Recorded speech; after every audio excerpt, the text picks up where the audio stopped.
As we get closer to the end of the transition period, and the UK will either crash out without a deal, or perhaps Boris Johnson, by some luck, gets a trade deal at the last minute, I think it's important to look at the rhetoric of the past.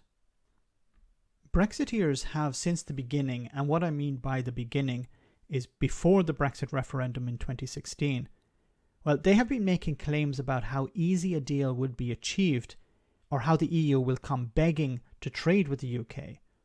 These senior Brexiteers are either so deeply uninformed it borders on a level of self-induced ignorance that is rivaled perhaps by the likes of Donald Trump in the US, or all of it was a lie and they knew it. Here are some quotes from senior politicians before and after the referendum. Liam Fox, the former Foreign Secretary, said, "The free trade agreement that we will have to do with the European Union should be one of the easiest in human history." Well, Liam, it clearly was not. Michael Gove, who is currently responsible for preparing the UK for Brexit, said, "The day after we vote to leave, we hold all the cards and we can choose the path we want." This is still the belief of most hardline Brexiteers, but they will still turn around and say that a no deal is better. He also said, "No one can be blithe or blasé about the real impact on food producers in this country of leaving without a deal." Now, John Redwood, who's a Tory MP, said, "Getting out of the EU can be quick and easy. The UK holds most of the cards." John also said about the Brexit negotiations back in 2016, less than a month after the referendum, "Too many people in government and the professions seem to think the UK is a weaker petitioner which has to be very careful in case we are expelled from the single market." Then, of course, there's Nigel Farage, the king of Brexit. On the possibility of a Swiss-style deal, which was suggested back in 2013, he said, "We wouldn't want to be like the Swiss, would we? That would be awful. We'd be rich." In 2014, he said, "I want friendship, cooperation and trade with the EU. I don't want to be part of a political union." Now, this was the idea that Brexit was just about leaving the European Union, not actually leaving the single market. And this was something trumpeted by Nigel Farage himself. Now, in 2016, he said, "Brexit will be a victory for ordinary people, for decent people." Well, Nigel, tell that to those who have lost their jobs and those who will lose their jobs in the future because of Brexit.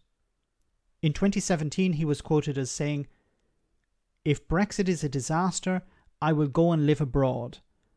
I'll go and live somewhere else." Now, can we hold him to that promise? He clashed with Boris Johnson over the withdrawal agreement, saying, "The withdrawal agreement is not Brexit. It is a betrayal of what 17.4 million people voted for. If you insist on the withdrawal agreement, Mr. Johnson, we will fight you in every seat up and down the length and breadth of the United Kingdom." He then withdrew his threat to run against the Tories and supported the withdrawal agreement, otherwise known as the oven-ready deal. And finally, we arrive at Boris Johnson. Now, in 2016, he said, "There is no need for haste about severing the UK's ties with the EU." Later in 2017, he was quoted as saying, "There is no plan for no deal because we're going to get a great deal." The EU at the same time started to prepare for a no-deal Brexit.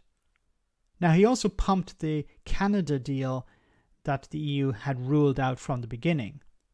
A super Canada deal would involve zero tariffs and zero quotas on all imports and exports.